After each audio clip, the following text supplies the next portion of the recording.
And welcome, folks, to the talk show. Let the truth be told. I'm your host, Pastor David. And folks, we got a great show tonight. I got a great guest that's coming in here that's running for Congress. And if you ain't got nothing to do, folks, y'all call your friends and let them know. Let the Truth Be Told radio is about to get it on. So y'all come on in and let's get started.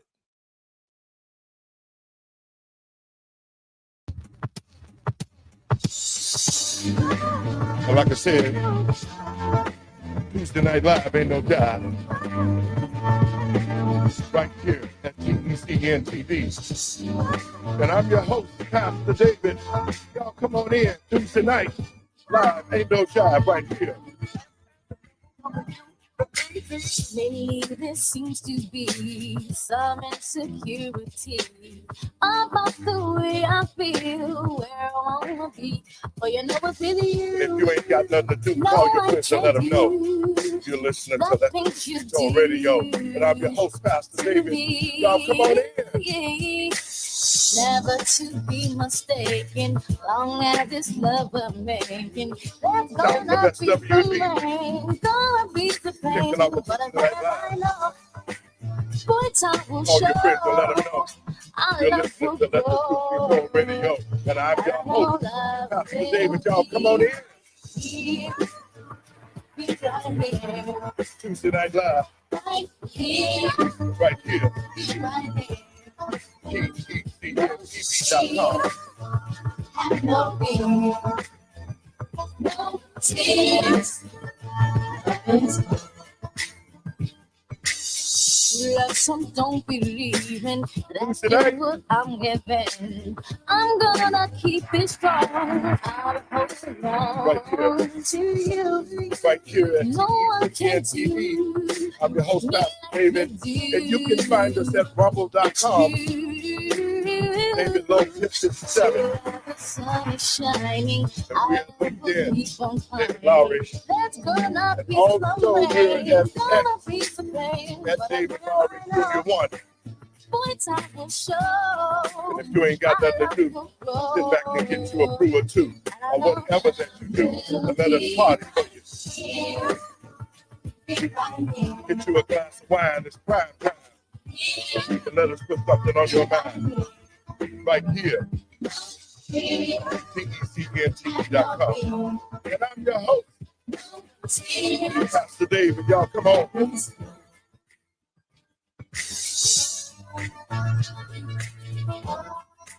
Tuesday Night Live right here. Ain't no job. TECNTV.com. Y'all come on. I'm your host, Pastor David. Sit back and get you a brew, a glass of wine. It's prime time. Let us put something on your mind. Tuesday night.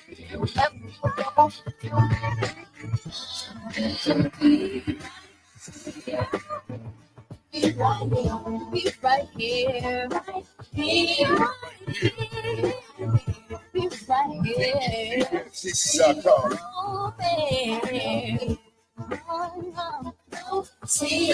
Tuesday Night Live. Y'all come on in. And we got a great conversation. Y'all don't want to hear me tonight.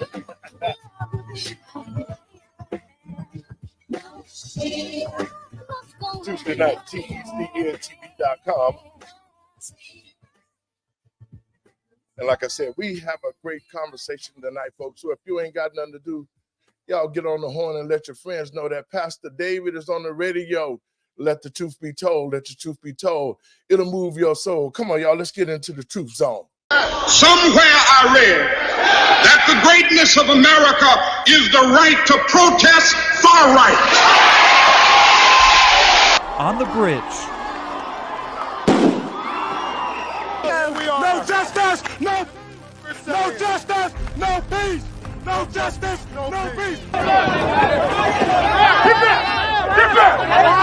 Ladies and gentlemen, Mr. Muhammad Ali has had it right. refused to be inducted How into the can you United fight States for a Armed country that Forces. don't love you because you're The black? Biden administration is opening new ways for thousands of people from Cuba, Haiti, Nicaragua, and Venezuela to legally enter the country. Is necessary by any means necessary to protect his life and property, Let's especially get ready to in a country where the federal government itself has proven that it is either Malcolm had it right. unable or Black unwilling people, to protect the lives and we're property nothing but a of human political beings. football.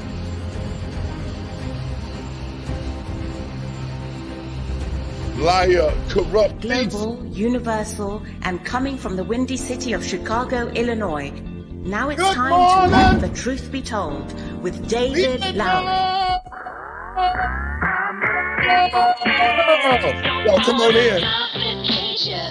Y'all voted for it. Y'all voted for it. Let's see what we got.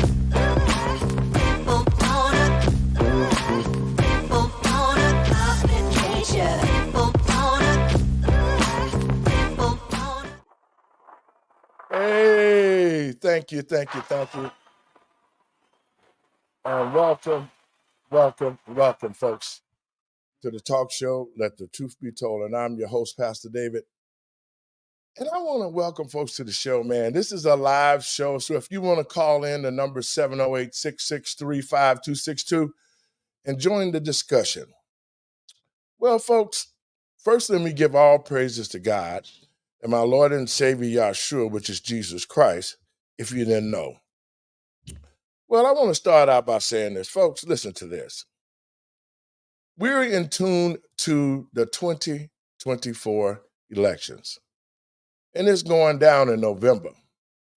But there's a lot of things that have already went down that have put the Black community in a box. And what I mean by that is, let me start out by saying this. A divided house cannot stand. Let me say it again to you closely and listen. A divided house cannot stand. See, what we're seeing here to the American people and patriots across this country, we are seeing a divided house in this country, and that's the reason why this country is in the situation that it's in. Our house is so divided because it is boiled down to the effects of good versus evil. See, what a lot of us is not understanding that this is a spiritual war. That in the Bible, it talks about these times and revelations, rumors of wars, famine, we got that. We got earthquakes, we got tidal waves. We have everything that the Bible has predicted that we would have. And the reason why I'm saying is that because we are truly in the last days and times, it has already been shown to us in Revelation 13, 16 through 17, where it talks about the mark of the beast. But that's not what I'm here to talk about today. I'm talking about the division, not only in America, but the divided house in the Black community. See, as a pastor, and to all you pastors out there listening to this show, let me give you a bit of information that you need so that you can get back in the line with God. And I'm going to unequivocally say that a lot of pastors are out of line with God. Because, see, it is the pastor's responsibility. Those who have taken the oath to say that they was going to be like Christ, then the Christian means Christ-like. So I know for sure that today, what we are seeing in this country, the way it's split up, but more importantly, what we are seeing on an attack on God. See, this country was built in God who trusts. See, we did have some type of leaders in this country who did believe in God, and when those leaders stood up, they put nothing before God and did what was righteous for the people. But we all know that that has changed. We know that the house of God has been under attack. It has been put to a place where it is powerless. With the 501c3 money that was put out by the Bushes back in the day, then you got pastors who are just coming to the house of the Lord. Many are called, but few are chosen. So God's house have become a house of merchandise because a lot of pastors today are so worried about their salary, They so worried about the car they're going to drive and the house that they're going to have and the tithe money they're going to get, all on the people who would listen to him and fill his pockets and do nothing for the community. See, as a pastor, let me get one thing straight with you. See, God does not need a jet because his omnipresence make him everywhere. So when you got a pastor that start talking about we need tithes and we need the building fund money, we got to think about where is the money going? And we can see right now that a lot of money is going to pastors' pockets. They're not concerned about the parishioners. They're not concerned about evangelizing, going into the Black community. I'm saying it outright because if the pastors before me who had the power of Christ that they say is all powerful, and if you're a son and daughter of Christ, then you have the power too. So the pastors who have been here and pastors a long time, beyond the 3 years of my service to the Lord, then you failed the people because you've allowed homosexuality into the schools and a culture that has come totally against God that said marriage is between a man and a woman. You have failed totally if you didn't come against the homosexuality in the schools where they're teaching 5 years old the difference between a bisexual and a lesbian. Pastors, I don't have to say this again to you because you don't fail. You failed the God and you failed the people. And so what God is doing now is that he's raising up the remnants that's left. And he's creating the body of Christ. And I'm saying that now as pastors, we have to understand one thing. The Bible said, seek ye the kingdom of God and its righteousness. The key word is righteousness. And all will be added to you. And that's the reason why I'm saying what I'm saying is because pastors today have to understand one thing. If God ordained us to do the right thing by people, then who are we not to do what we're supposed to and be righteous by the people? And saying that, I want to bring my guest in. I'm through venting as I'm going to do. And I wonder, I had my brother's bio up, but you know what? I'm going to do one thing better. I'm going to let him talk about it. And folks, with no further ado, I want to welcome the soon Congressman Jared Lovelace to the show. Let the truth be told. Welcome, Congressman. Welcome to the show. Blessings be on you.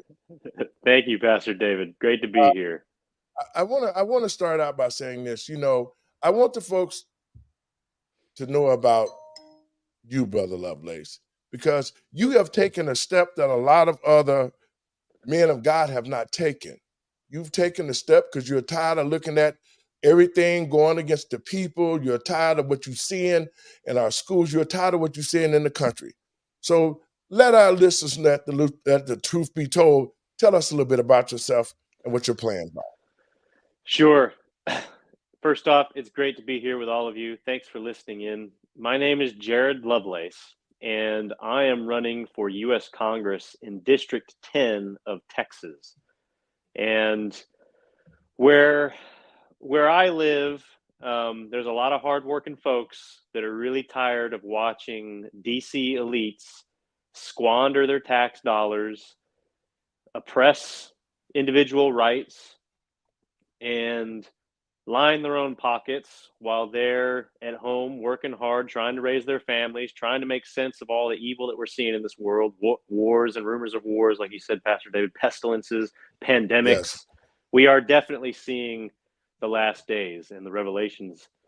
So anyways, as I'm kind of watching all this happen, I'm thinking about my young kids. I've got a 5-year-old, a 3-year-old, and a 1-year-old, 2 boys and a little girl.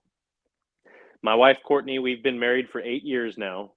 And as we've been thinking about how are we going to best prepare our kids to enter this world as adults, it is a completely different world with completely different morals and values than even what we were raised as. We're 30 years old, and even what we were raised with a couple decades ago. How do we explain to our children when they show up at school and the teacher starts telling them about gender dysphoria and homosexuality, and we don't want our kids to learn from the hands of other people who are working off of someone else's agenda, right? And Yes, so correct. we are a homeschool family. We're a Christian family. We attend the Church of Jesus Christ of Latter-day Saints. My wife and I Amen. both served as missionaries in Germany for 2 years of our life while we were in college. That's actually where we met, was doing the Lord's work. And that's Amen. been very much a part of our marriage. And it's Christ is the foundation of who we are and how we're trying to live our life. I'm not running for Congress because I want a cushy job or I want a fancy career or I want anything from this country. I'm running for Congress because I believe in servant leadership, just like Christ taught us. He was the epitome of a servant Yes. leader.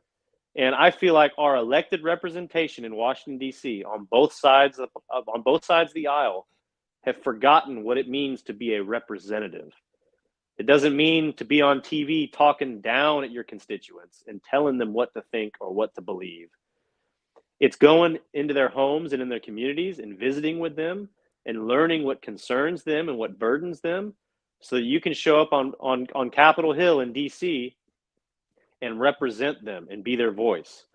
So that's the passion behind why I'm running.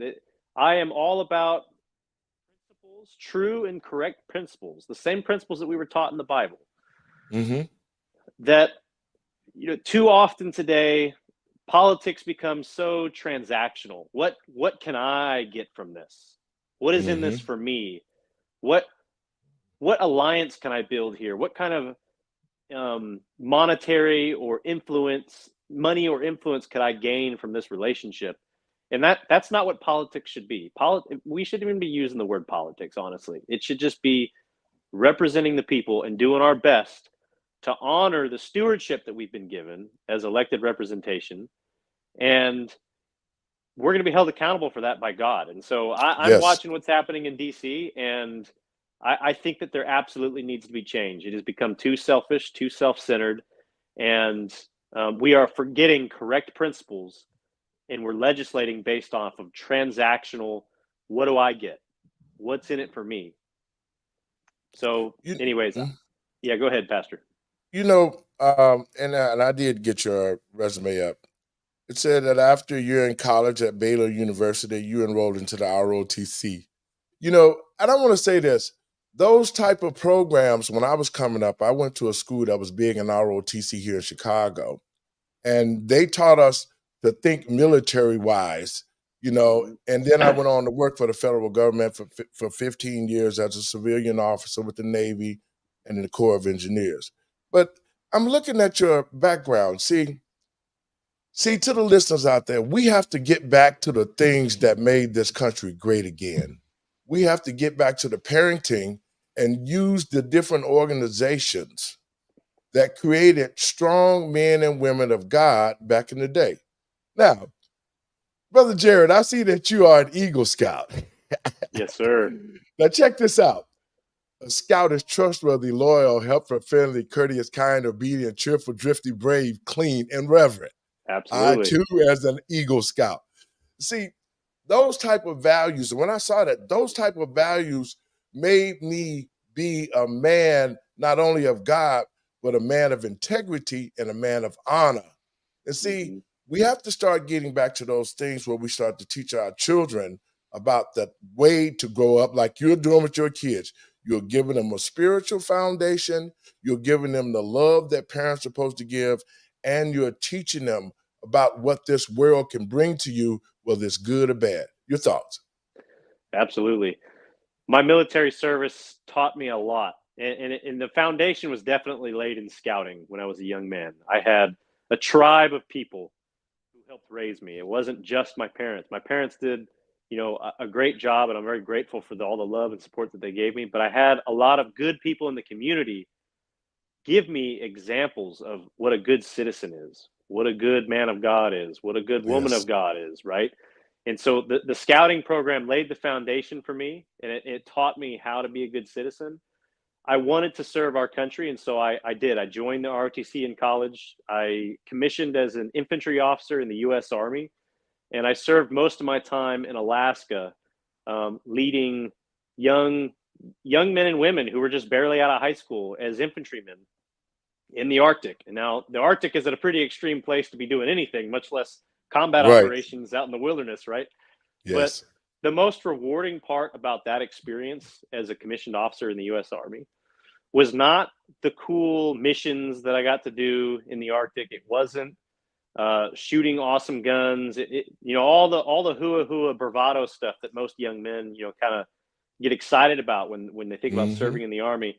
The most rewarding and fulfilling part for me was ministering to those young soldiers who were so far away from home, who were balancing their checkbooks for the first time, who were taking college classes online for the first time, who were dealing with relationships and all the issues that come with, making new friends and dealing with girlfriends and boyfriends, helping married couples navigate the challenges of life.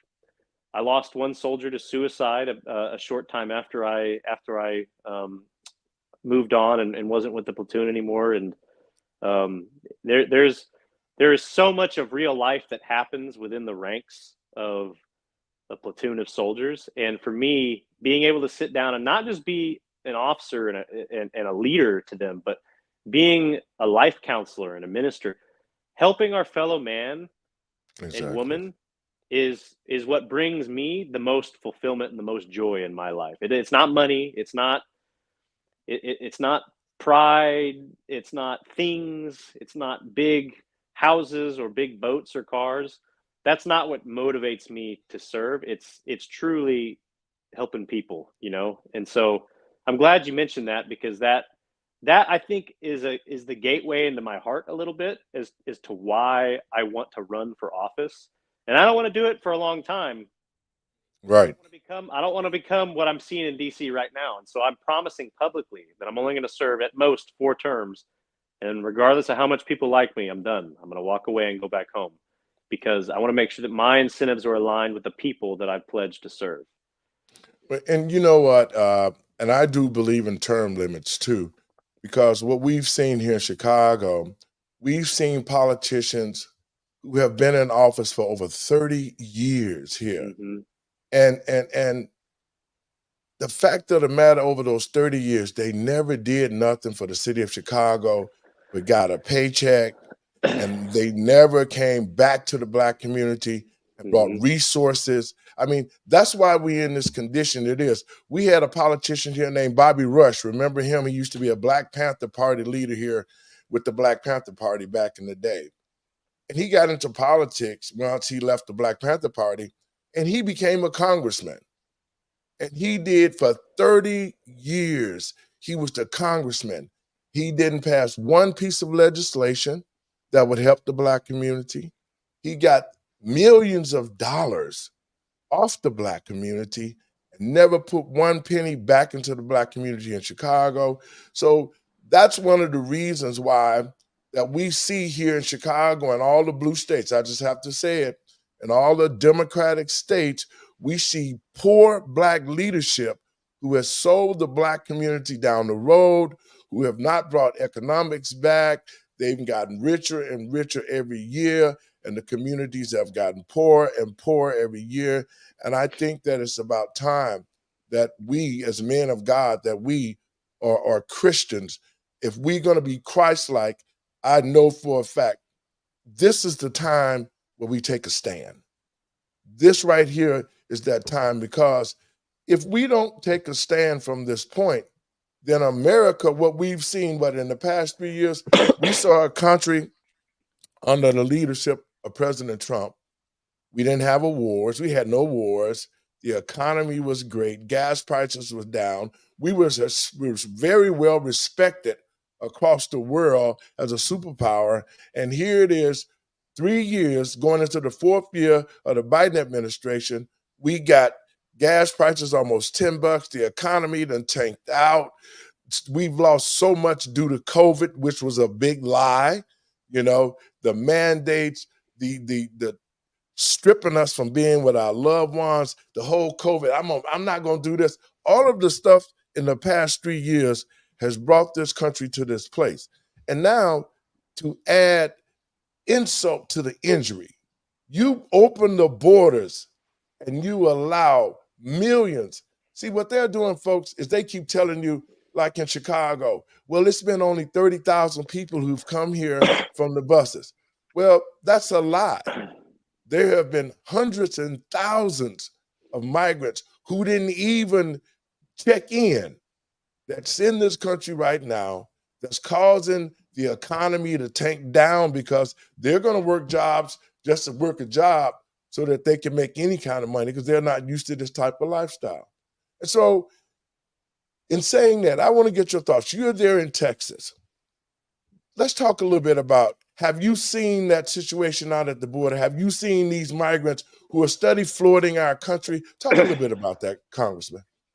I'm speaking into existence, Congressman. I love it. I love it.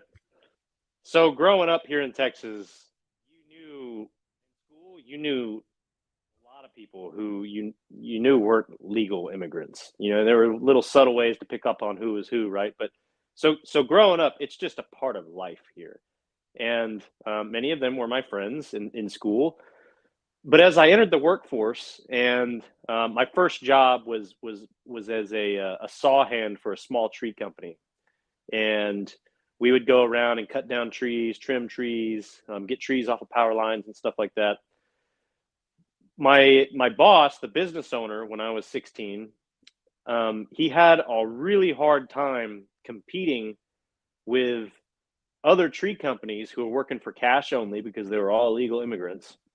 Yeah. Whereas he had to pay insurance on the machinery that we had in order to protect us against liabilities that could come up, and he had to be certified with the state in certain areas, right? And so there was a lot of overhead costs that came with just operating machinery and running the business that if you're not legal, you're already illegal, and so you don't really have to abide by all those rules, and you can charge a price that's way below everybody else, and you run everybody out of work, and you're not paying taxes along the way, right? So I grew up experiencing this situation, and my heart goes out to people who are striving to come to America to create better opportunities for their loved ones and their children, and I have empathy for that situation, right? But at the same time, the rule of law is the rule of law, and that we can't make concessions just because someone's here. Otherwise, the problem will continue to get bigger, and it's not sustainable. It's not sustainable to have hundreds of thousands of people coming across the border unchecked, undocumented, because it's not only people with good intentions who are trying to come across. They're being used as shields and as cover by human traffickers, by drug runners, by foreign agents, saboteurs, spies, right? So it's a bigger problem than just a humanitarian crisis. And that's why we have to honor the rule of law. And it doesn't mean that we can't create more achievable paths to legal immigration so that people stand a fighting chance of actually getting into the country legally, being able to learn English quickly, start paying taxes, and get a job that can provide for their family, right? I believe that immigrants bring a lot of value to this country, but at the end of the day, it has to be done the right way. And we can't willingly and knowingly allow people to come across our border undocumented, because there's too much danger that comes with that, right? And so once again, falling back to principles, rule of law, Jesus taught us, give unto Caesar what is Caesar's, right? Yes. That's why we pay taxes. You know, that's why we try to be good citizens. We can still find ways, private citizens, to help those who are suffering economically in other countries, perhaps, right? There are ways to contribute or help or donate, right? But that's what it boils down to is the rule of law, and we have to allow. For example, is trying to defend itself. It's trying to protect the border because the U.S. government isn't doing it, and the U.S. government is trying to check Texas and tie its hands behind his back and basically force Texas to allow people to come in illegally, even though Texas is willing to pay for border security. They're willing to do it. And so we see there's a pretty interesting push and pull tug of war going on between the federal government and Governor Abbott and the rest of the Texas government right now. But my hat is off to Governor Abbott for the simple reason is he can stand on the federal law because the federal immigration laws clearly state to enter this country, you have to enter the legal process to become a citizen of this country. It is not what we're seeing now, where the Joe Biden administration opened up the borders, allowed all these people to come in, and they're steady trying to make deals now. You know, I was looking at this whole situation with Texas, with the buses of migrants coming here in Chicago, how they've inundated our city. And I was telling one of my partners today, I said, you know what? This is really, really ridiculous. And as the American citizens and patriots across this country, we have to make some sense of what's happening in this country. And what we're seeing now doesn't make any sense. You're seeing the president, you're seeing the Obamas, the Clintons, you're seeing them take illegals and actually flying them across the border to enter this country illegally. So what happened to the laws that are supposed to protect the American citizens, because our rights are being violated now, especially in the Black community? I was just listening to, I can't even call this guy a mayor, and I know you see me saying, I was listening to Brandon Johnson, the guy who act like he wants to be the mayor of Chicago, that here in Chicago, when he ran for office, he explicitly said that, oh, the same thing, I'm going to look after the west side of Chicago. I'm going to make sure Black people have this. And he had a Caucasian opponent. And all he did the whole time of the race was talk about, y'all need to know, we can't trust that white man over there because we all Black. I grew up on the west side, which was a lie. I mean, he went into this whole racial thing to gain the trust of Black people. And once he got into office here in Chicago, he did a whole 180-degree turn. He came against the Black community. He told the Black community, sit down and shut the hell up because we're going to take these migrants in and ain't nothing you can do about it. But he was wrong. And so now the people of Chicago have stood up and they're giving him so many problems right now. But I want to say this to the American people and patriots across this country. See, the Democrats have been very well versed at what they're doing. Even though they're doing wrong, all of them stick together to continue to do the wrong to the people in this country. You would have think right now that when it came to teaching homosexuality in the schools, you would have thought all these Black legislators would have called a town hall meeting and went to the parents and got their input before they allowed Barack Obama to create a law that says marriage is no longer between a man and a woman, but a man and a man. See, that is the problem in the Black community, is the Black leadership. And we're going to talk a little bit about that in a second. Now, this person who are acting like he wants to be a mayor of Chicago just came on the news yesterday, and he said for the budget of 2024, he has allocated $150 million for the migrant problem.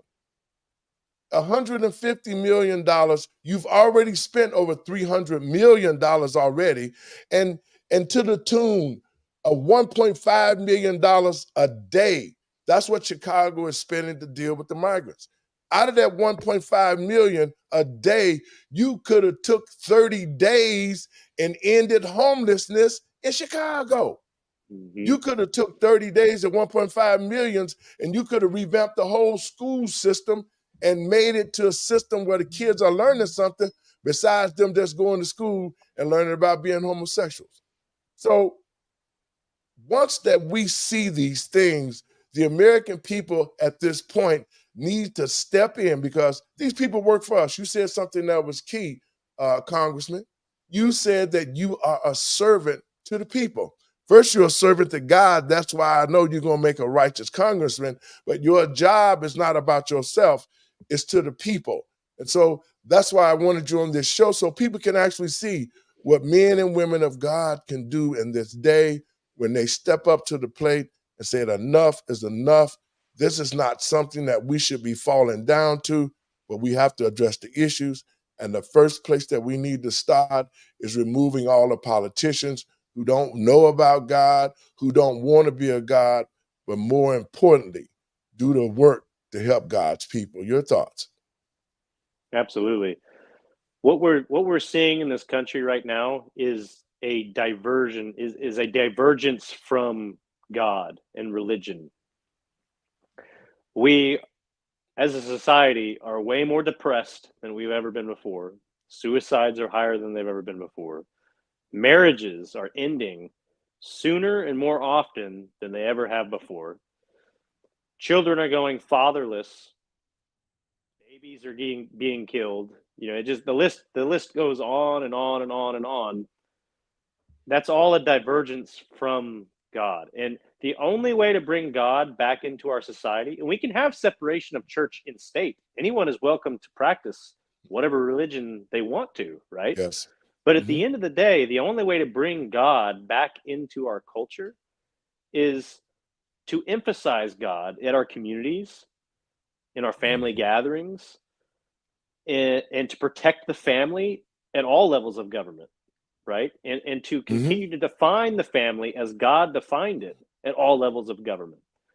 And that also requires us to elect people who don't just talk fancy on TV, who don't just dress in nice clothes or make big promises, right? But in the facets of their life, in the pattern of their life, you can look at their life and see how they have demonstrated that God is important to them. Because whether they're a Democrat or a Republican, if you can elect someone that you know is trying their best to do right by God and is not seeking riches for themselves or power for themselves, but only to do his will and his work, then you can have faith that even though you may not agree with that person 100% of the time, you can have faith that that person is being prayerful and trying to do the right thing, okay? And too often in our country, we idolize people who have done heroic, great things, who are very famous, who have a lot of money, who built and sold big companies, who are well-known and popular politicians. We praise so many people who really have worldly power and influence, but don't, like, if you look at their personal life under a magnifying glass, and we shouldn't judge everyone, but it's also important to have good judgment, right? Exactly.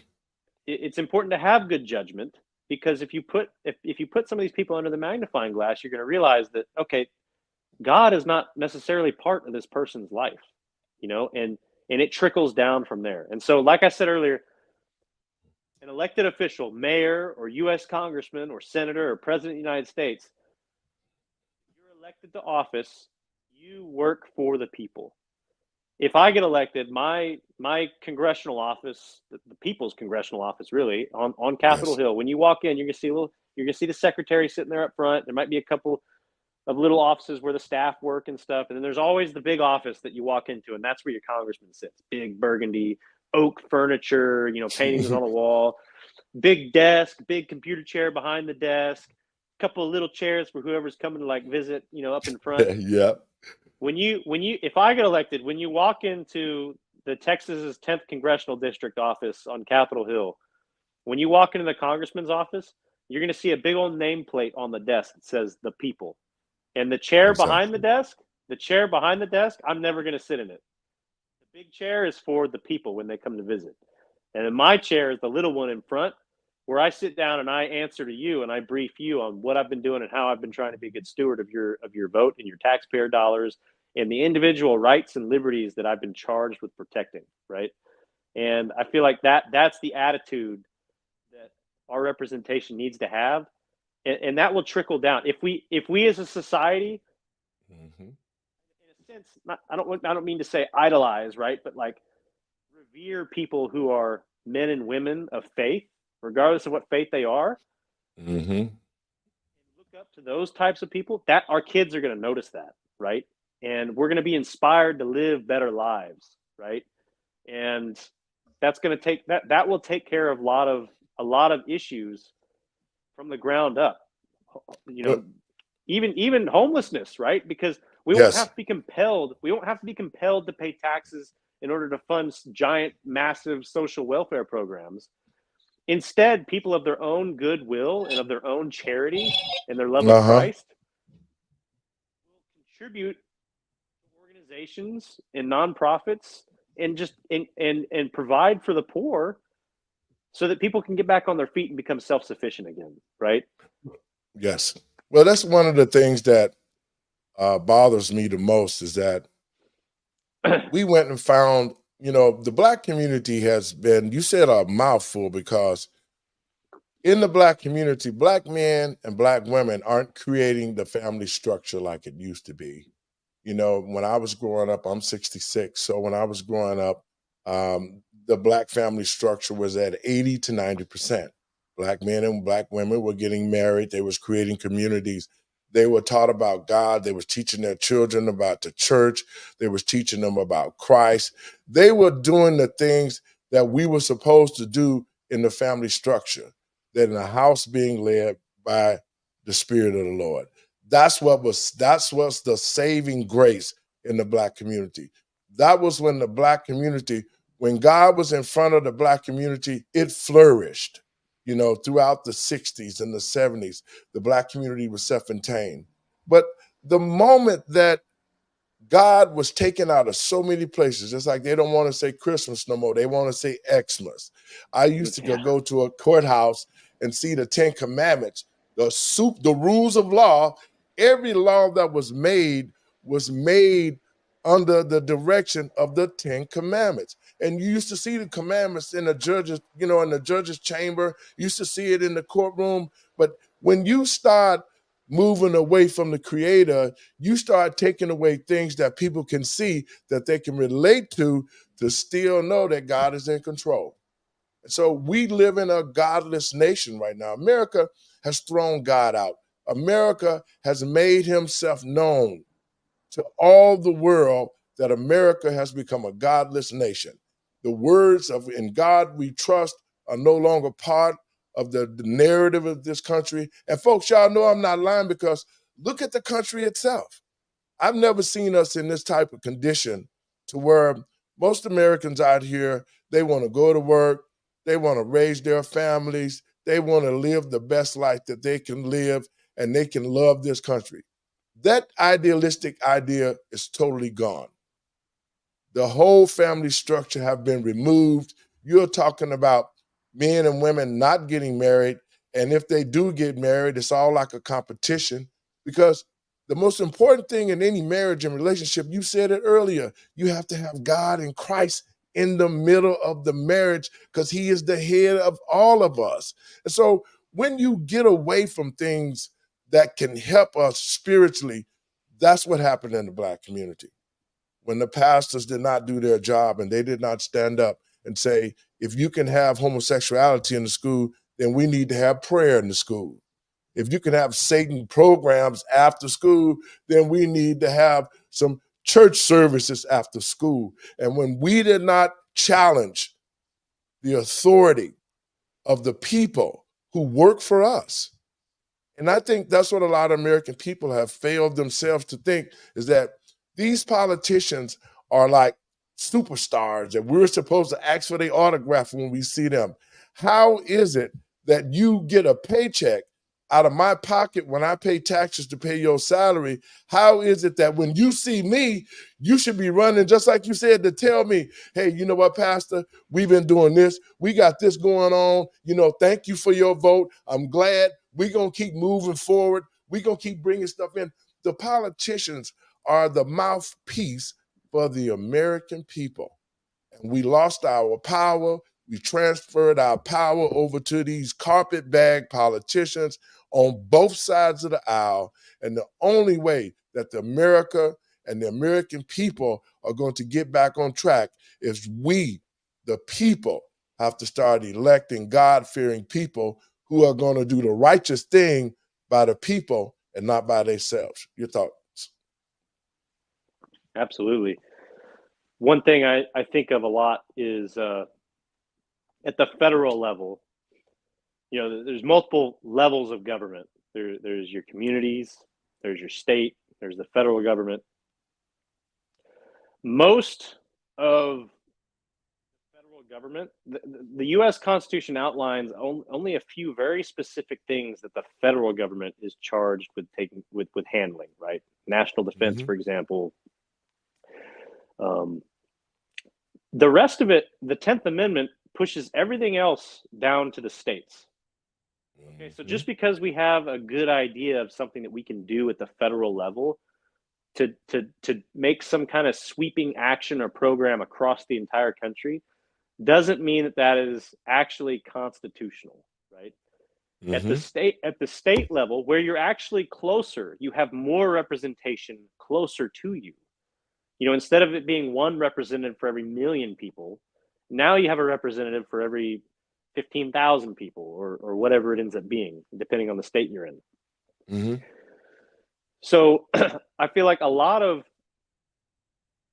what federal candidates for Congress get wrong is they make a lot of promises about what they're going to do at the federal level, when in reality, the federal government, if anything, I feel like my charge going into the federal government is to keep the federal government small and leave most issues for the states to handle themselves. Okay, education is one of those things that the federal government should not be legislating on or funding. The states, we can lower our federal taxes and allow the states to handle education issues, right? Bringing money into our communities to help get kids in the better schools, help provide good programs for kids to participate in, like the Boy Scouts, for example, so that kids have productive and healthy organizations to be a part of and to learn about being a good citizen, to learn about education, to learn about life planning and getting good jobs and working hard, being taught correct principles that will ultimately give them the self-sufficiency that they need to provide for themselves throughout the rest of their life, rather than being dependent upon some politician promising at the federal level that they're going to provide free education for everything, free paychecks during COVID-19, right? These are, on the surface level, they're well-intentioned, seemingly good things. I get something out of this. This must be good. That's a very transactional attitude, right? But that's not what our kids and our communities need. They don't need to learn to become dependent on somebody else to give them what they need. We need to create structures and systems and programs where they can learn how to become self-sufficient. Teach a man to fish, and you'll feed him for the rest of his life. Yes, exactly. And that applies spiritually, and it applies temporally as well, right? And so I think there's some nuance into, I'm going to go to the federal government if I get elected. You're going to get it.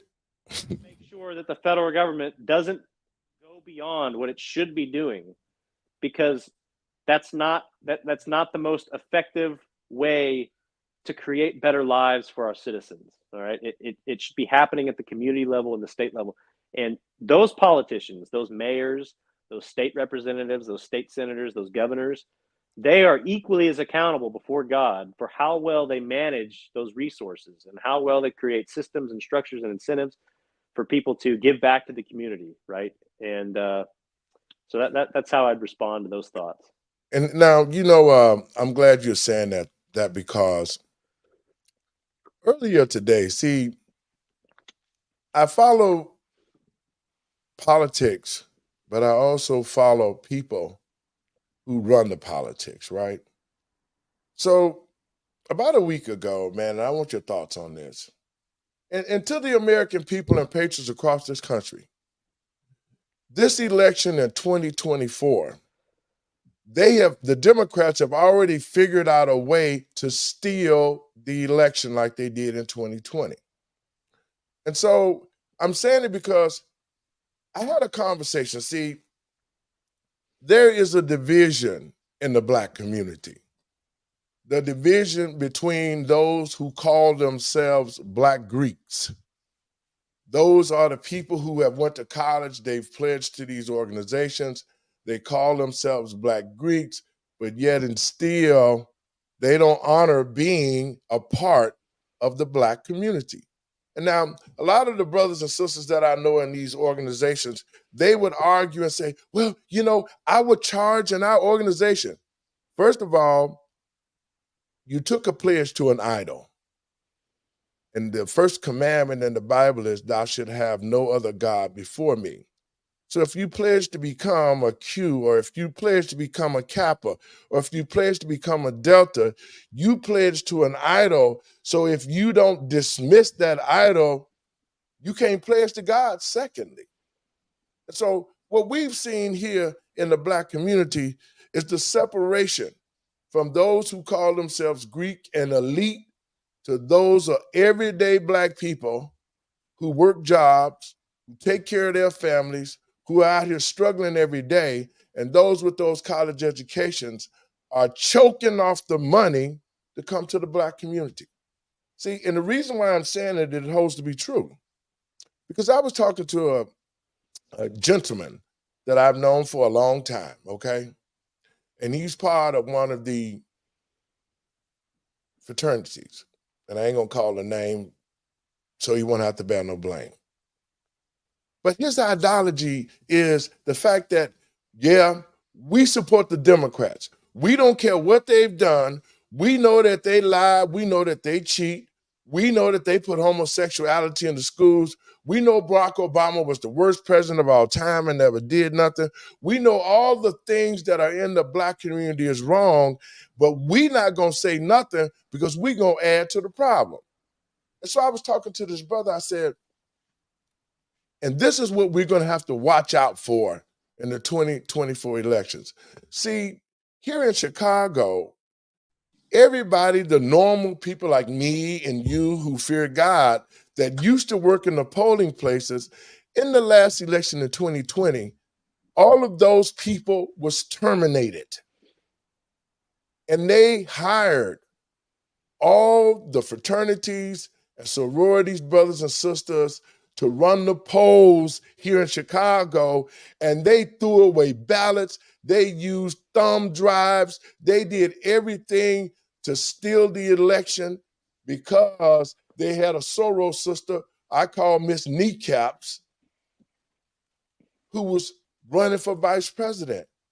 And so when I hear things like, well, you know what, man, we can't let Trump get in. And I'm sitting up here thinking, what has the Democrats done for us? What have they done for you, brother? But then as he kept talking, I realized what they did for those brothers and sisters belonging to those organizations. At the polling places here in Chicago, I saw in polling places, I saw people who belong to those organizations with Biden-Harris shirts on. They had Biden-Harris stickers sticking up in the polling places, which is illegal. And so they were the ones who was in the polling places using the thumb drives. They were the one in the polling places throwing away bags of votes. They were the ones, I'm talking about those Black Greeks who say that they love the Black community, but use the Black community to make money. Because this gentleman told me this, and I know him. He siphons millions of dollars off the Black community here in the state of Illinois. He's a lobbyist. Money come to him from the politicians who are part of these organizations. They get the money. The politicians put the money into their organizations, millions of dollars, and they take millions of dollars and disperse that money to other Greeks who say that they have organizations that's going to help the Black community, but it never happens. And so this guy was so adamant about the fact that he was worried about Trump. When I said this year, we're going to make sure that there are going to be people at the polling places to ensure that the election rules are being followed. He said, yeah, you might have people at the polling places to stop us in Chicago, but that means that you're going to have people at the polling place all across the country to keep us from stealing another election. Your thoughts on that, Congressman? I think it boils down to integrity. and having enough respect for democracy and God and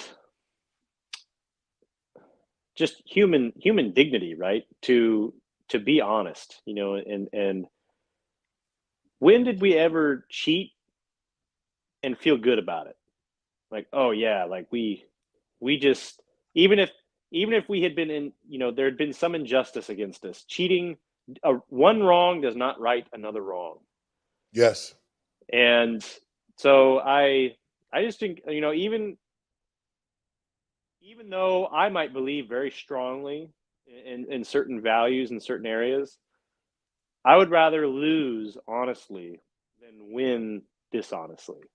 Yes. Because at the end of the day, if I win dishonestly, I've completely undone everything I believe in. And so that's kind of where I stand on it, is Republican or Democrat. Like, there's no room for cheating in our democracy. And we need to step up, because we all have good judgment. Mm-hmm.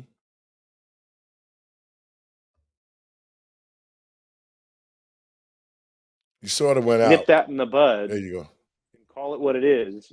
When you see criminal activity, you know it. Like, you know it. Like, it's very hard to see something and get that little feeling like, I don't know, that doesn't quite look right. God gave us the ability to judge between right and wrong. Exactly. And the more we suppress that gift that he gave us, the more into Satan's power that we're gonna send our lives, right? And it baby steps and it snowballs from there, right? So that's where I stand on the election interference, on cheating in elections. There's so much more that if you feel injustice, you need to mobilize with your fellow citizens, and use the political process, use the freedoms that we have to voice your opinions and to participate, show up and participate in political meetings and town halls, and lend your voice. There's strength in numbers. If everyone is trying to believe in true principles and do right by God and do right by their community and their nation, there are ways to win elections without having to have $1 billion. Or it is. There are ways to make change without selling your soul to hypocrites and becoming part of a larger organization that doesn't actually espouse true values, right? And I think that's what the Democrat Party too often sells to people is, oh, you feel like you've been injusticed. Well, we're going to make all of that right in the wrong ways, And you know what? To the American people and patriots across this country, especially Black people. See, Black people, we are in one hell of a situation. We have been sold down by the road by our own people who's supposed to be the future, our young people, those who have turned their back on the Black community, those who feel that they're so educated that if you don't have an education, you're not part of their group. And that's probably the saddest thing to see, because it was uneducated people that could only read or barely write and only finish the 3rd grade. Like my father, he was a man of God, but he raised me to be a man. He taught me to be honest. He taught me to have integrity. And he taught me to work for what you want. You don't need handouts. You don't need welfare. Get off your butt, get a job, work and build character, and help take care of your family. See, those type of attitudes have fallen by the wayside because society creates a narrative that said, okay, now we're going to reverse the roles. We're going to tell the women that y'all go out and be the bread makers, and we're going to put an apron on the man and call him Mr. Mom so he can take care of the kids. All of these different narratives that has been forced on the American people, especially in the Black community, has caused us to not have any confidence, not only in our politicians, but it has caused us as Black men to look like we don't care about our families and we're just going to be feminized and we're going to do whatever society tell us to do, and that's going to be the end of it. But to Black people watching this show, look at our community. Look at our young men who have been raised by women, because women can't raise men. Look at our society on how many of our young men now are becoming homosexuals because the narrative from the White House and the narrative from Hollywood is telling us it's okay, man. It's okay, man, if you have sex with another man, as long as you don't do it over 2 times. See, those type of narratives is what's being put in our young people's heads. They're not teaching them about science. They're not teaching about math. I was at a store, man, and I had a kid, the register went down. I gave him a $100 bill. I had $45 worth of good. He couldn't even count $55 out of the register, and the manager had to come over and show him what a $20 bill was. See, they're teaching them about lewd lifestyles in our schools, but they're not teaching them about how to read or write. They're not teaching them about God. They're not trying to teach them about nothing but things that's going to destroy your family structure. They're teaching them about things about accepting homosexuality. And I don't have a problem with anybody being a homosexual, but I don't want you in the school trying to teach my kids and tell them that it's okay to go against God because homosexuality is an abomination to God. And then for the homosexuals say, oh, a sin is a sin. Well, this is what Jesus said for all of y'all that want to say a sin is a sin. The wages of sin is death. In order to avoid the death from the wages of sin, Christ said that you must repent. And if you don't know what repent means, it means change. It means to become something else that you're not used to be. See, that's what the problem that we have in our community today is that the Bible is being interpreted wrong. People are accepting things they don't have to accept. We're not challenging the people in this country who are bringing these indoctrinations like homosexuality. We're not challenging the people in this country who are opening the gates of the borders and bringing all these illegals in. We're not challenging them. And if we don't challenge them from this point, in this election, I would hate to see America in another 4 years. As a matter of fact, I think the Democrats, the Democrats, the demons that are cratic, I believe that those demons will start a war and blood of the American people will be spilt on this soil just to keep Trump out. If they're doing all of this to get him off the ballot, they lying, they doing anything. If y'all thought the American process was so even-handed, put him on the ballot and beat him. Don't cheat him, beat him. So we know that that's not going to happen because they want to keep Joe in, so Barack and Hillary and all the bad things that the Democrats did to this country, they can continue. Your last words, Congressman Lovelace. We got to get out of here. I love you being on the show. I want you to come back. Anytime you want to come back, let us do this again because we are part of the body of Christ. And that's what this show is about. It's let the truth be told. And we want to tell the truth so people have something to hang on to. Give the people your information, man, your last words, man. Take your time, and we're going to get out of here. Absolutely. Well, thank you, everybody, for listening. So you can view my whole platform on jared2024.com. But really, I agree with everything you just said, Pastor David. I really think that right now is a moment in our country's history, and we have to be able to seize it. We have to have the courage and the confidence to step up as the silent majority, participate in the democratic process. The silent majority, we are the people who are at home raising families, going to work, trying to create a better future for our families. We're not necessarily the wealthy elites that prevail in Washington, D.C., right? Too much of our elected representation represents a very, very tiny portion of our society, okay? And so we need to be active and involved in the political process so that we can see with our own eyes and be able to judge who represents the values that we stand up for. But if we do nothing, then we have no control over who gets elected. And so that's what I'm running to unseat a 20-year congressman that I feel like has been there too long and that hasn't gotten results for the constituents of our district. The border is worse than it's ever been before. The national debt is at $34 trillion, which is higher than it's ever been before. We continually raise the debt limit. And let me just mention, if we don't fix the debt, it doesn't matter what Mhm. kind of a free handout that we get today, this country is not going to exist in the coming decades for our kids. So there is a financial emergency that we have got to take care of, and we have to stop spending so much money in Congress. So, anyways, I appreciate all you being here. Thank you, Pastor David. It's been an honor to be on the show, and I do hope to come back. And God bless all of you, and may He bless you for your efforts to live good lives and to defend the truth and teach and preach correct principles and teach our kids and create a better country than we found it. To leave it better than we found it when we inherited it. Right. That's what I believe in. So. And you know what? Thank you so much, Congressman Lovelace. Anytime you want to come on this show, any message that you want to be delivered. I mean, I got some people in Texas. If you want me to come to Texas, I'll come down there and rally the people so we can get you in office, because that's what's going to take the change.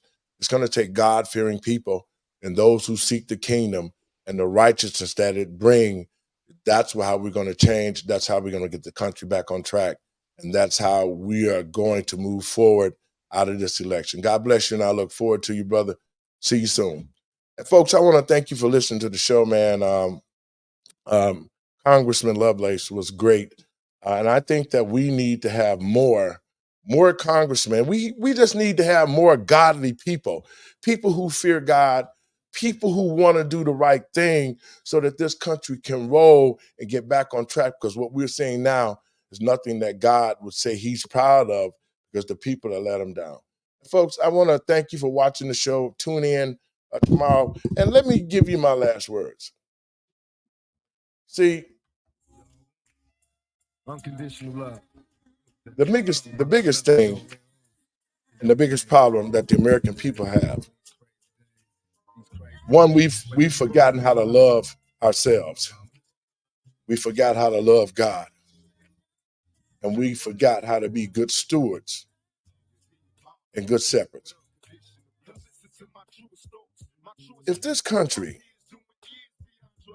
is to get back on track, the first thing we need to do is realize that there's a problem.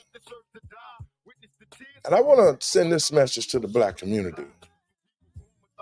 The separation between the elites and the so-called everyday person, let me just say how Malcolm said it. The separation between the house Negro and the field Negro is very prevalent.